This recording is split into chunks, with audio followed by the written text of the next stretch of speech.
Did you hear President Obama on Wednesday and how he talked down to the congressmen and the legislators that were there?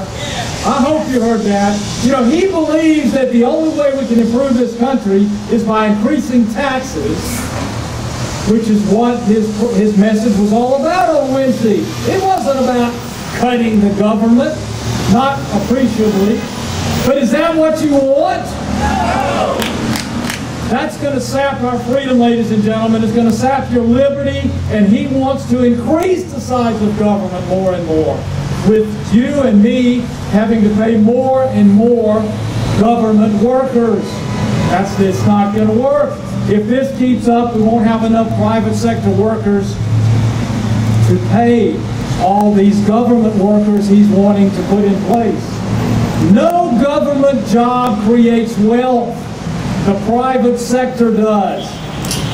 Only we as private sector people, citizens, can increase the wealth of this country.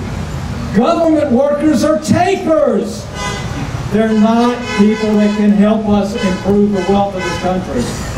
At George Washington University on Wednesday, he demonized Republicans. He demonized you as Tea Partiers.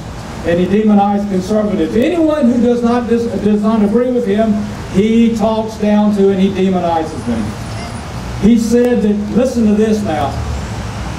He said that I'm sorry, please be quiet up there.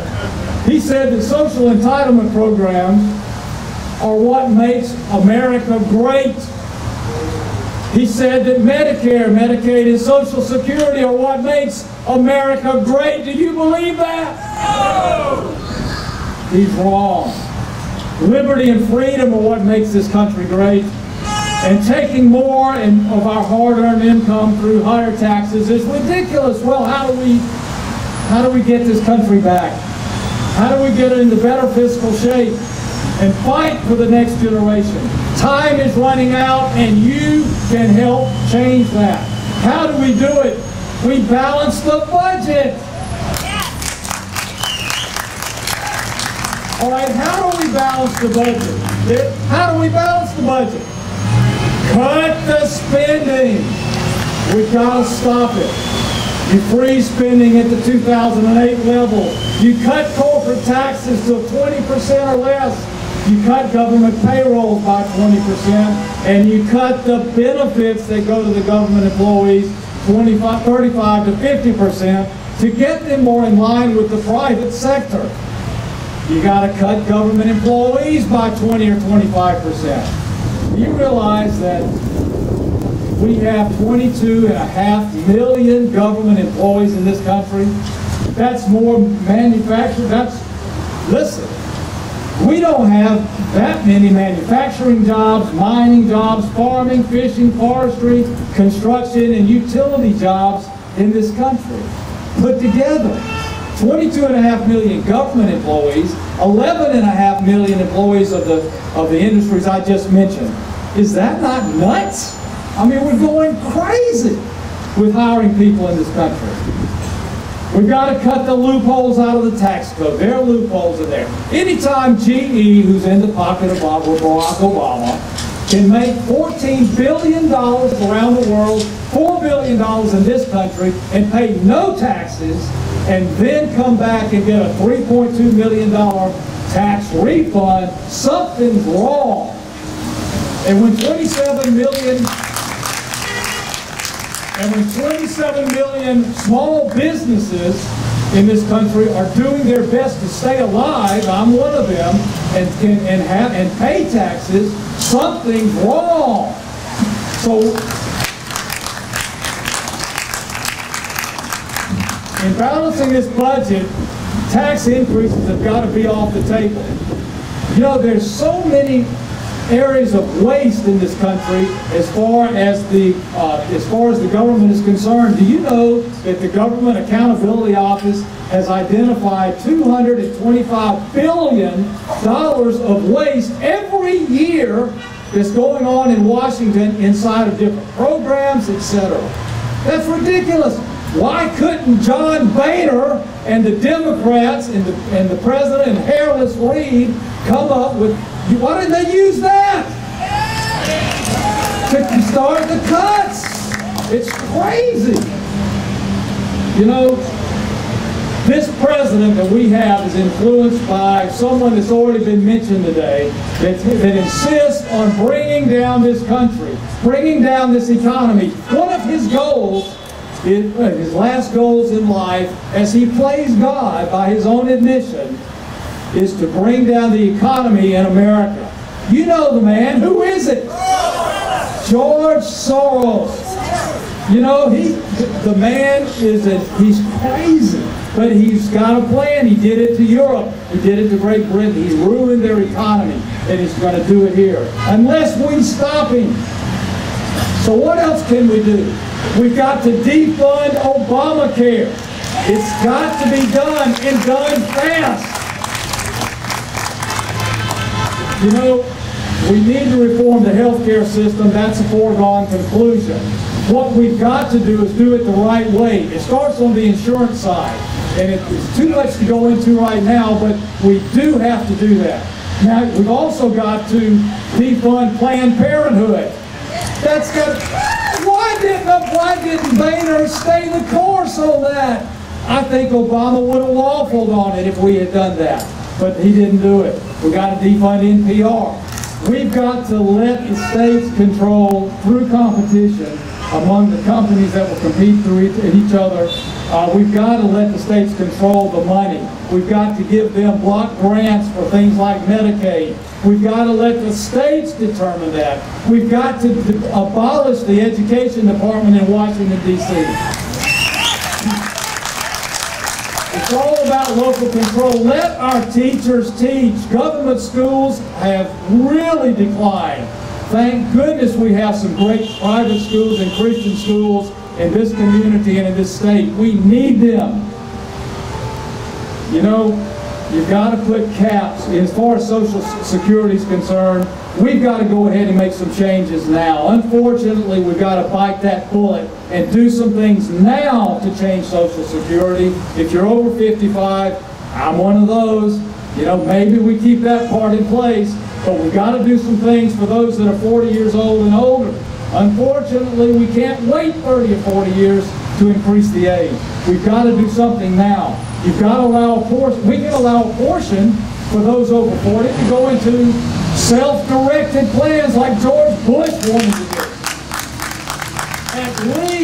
At least if we have problems down the road with Social Security, you'll have a nest egg with your name on it, not something that goes into the general fund and into some little black box and gets spent, and you have a bunch of IOUs that'll never be repaid. At least it'll be in your name. You know, I think you can also encourage senior citizens to work longer. They're going to have to anyway based on where we are in this economy. But if they want to work longer, if they don't need Social Security, or if Social Security gets diminished, which I think it's going to, offer them a lower tax rate to encourage them to work longer. Lower taxes just on a certain age group to allow them to work a little longer, to avoid having to hit the system so early. The bottom line here is, you know, Social Security is a good thing if it's handled in the right way. Originally, it was a good thing. There are people that need it. There's some people that could do without it. And those are the people that we need to figure out how to work through it with. And you know, the other thing is, we've got to take not a scalpel to this budget.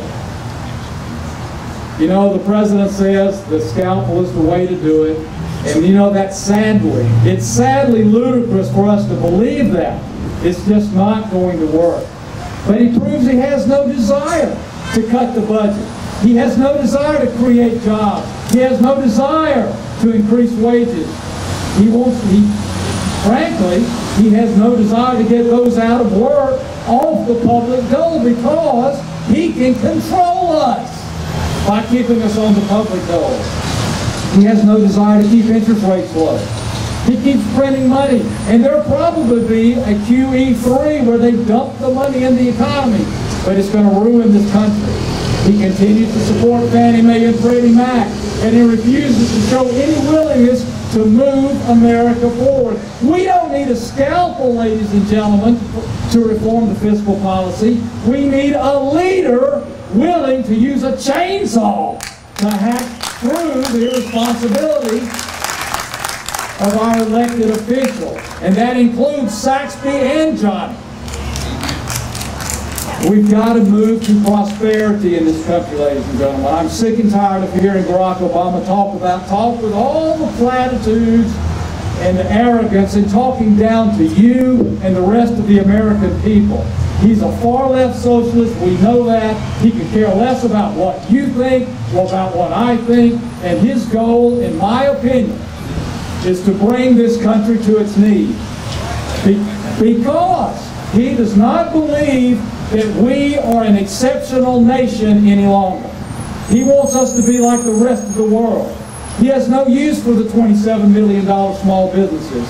And believe me, small businesses pay a lot of taxes. We cannot let socialism win in this country.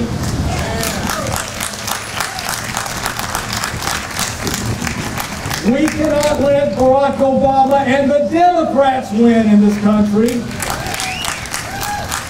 We have to grow the Tea Party group and other groups like this in this country. You're 55 million strong, as I mentioned, and we are going to grow stronger together. You are making a difference. The primary way that he can win is by using our fiscal policy to bring us down. He uses our credit rating, he's going to ruin it. Our currency, he's going to blow it wide open. And he is going to cause inflation to take off in ways that you cannot imagine. I promise you, George Soros is involved in this. He is vowed to take down America, as I mentioned, and we can stop him. Now, I believe the time has come to pursue a balanced budget. I'm about out of time. But the Republicans have a bill on the table. They have consensus among their group to make it happen. Now is the time to pursue a balanced budget amendment. You know, and I agree, you know, John Cornyn, who's a Republican in Texas, said this, and I agree with him. He said, force a vote on a balanced budget amendment now as a condition to voting on the debt ceiling. The federal government's got to be required to live within its means like we do as individuals and families and balance the budget every year no matter what. They need to put a balanced budget plan on the table every year. You know, if we don't have a balanced budget amendment or a balanced budget, we might as well drive up to the mountains in our car and find the steepest cliff you can drive off of and drive off of it. It's suicidal what we're doing to ourselves and to this country. You know, what's the solution? How do we accomplish it? It's simple. Only spend what you take in. Novel idea. You know, today they voted on the Paul Ryan budget. It passed the House. Woo! Now what that means is it goes to the Senate. It's not going to pass the Senate. But it's going to go to committees and they're going to work on it. It's going to take a long time to work through this. We cannot have John Boehner and the Republicans waffle at all. They have to stand up on this. We've got to have the cuts, and we've got to have the cuts now.